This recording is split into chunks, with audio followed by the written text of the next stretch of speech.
It was a warm, perfect summer night a few years ago. And I had plans to meet up with a friend who I really enjoyed talking to, but had never had much opportunity to spend any one on one time with. And it just so happened that both of us were single and he was very attractive. It wasn't a date, but it also wasn't not a date.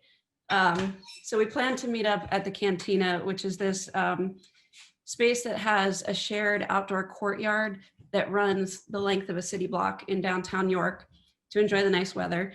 And it's right by my office. So I parked there and I walked over and got a seat. He showed up. We started talking. It was very nice. And then he got a text message from a friend of his who was crashing at his house, who was in some kind of crisis or distress. So he apologized, but said he had to respond to this text message, which is fine. And we talked a little more. And then he had to take a phone call from the friend. So he excused himself. And when he came back, he said, I'm really sorry. I've got to go. I have to go deal with this and help this person.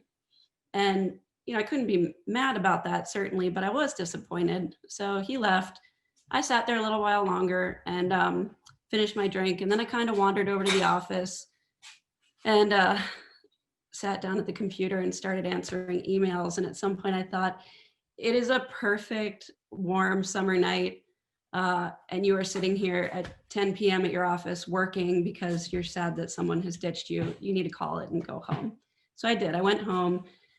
And shortly after I got home and started kind of wrapping up for the night and getting ready for bed, it's probably about close to midnight, my phone rang and it was my friend Puffy. And Puff and I have been friends since we were kids, one of my oldest and dearest friends. And I picked up and right away he said, where are you?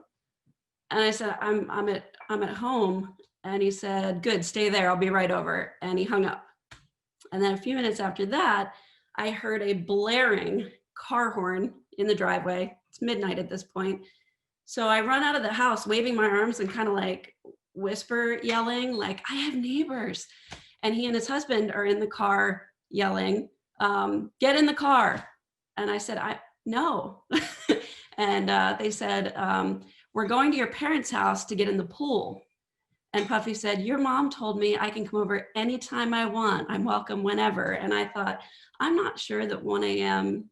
is what she had in mind, but I'm not coming with you. You go and have a good time. And at this point, the back window starts to roll down. And sitting inside, 6'6", I think, holding a handle of vodka, is Diamond, one of my favorite drag queens, yelling, booming, get in the car, bitch, over and over and over. So I'm waving my arms and saying, okay. And I got in the car because that's what you do if you don't want your neighbors to hate you. So I get in the car.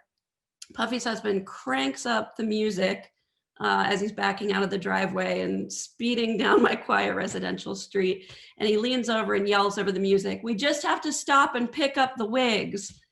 Why not? Of course, that's as one does. It turned out when we pit stopped at their house to pick up the wigs were various foam novelty headpieces and animal masks.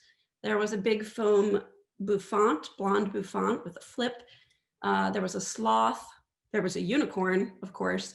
So they packed all this up. We went the rest of the way to my parents' house, got there a little before 1 a.m.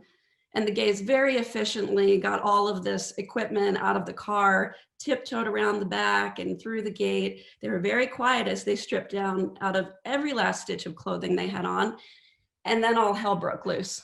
There were cannonballs, there were yells, there was a lot of splashing. And I looked up at my parents' bedroom window and watched the light flick on. And then very quickly after that, a floodlight came on.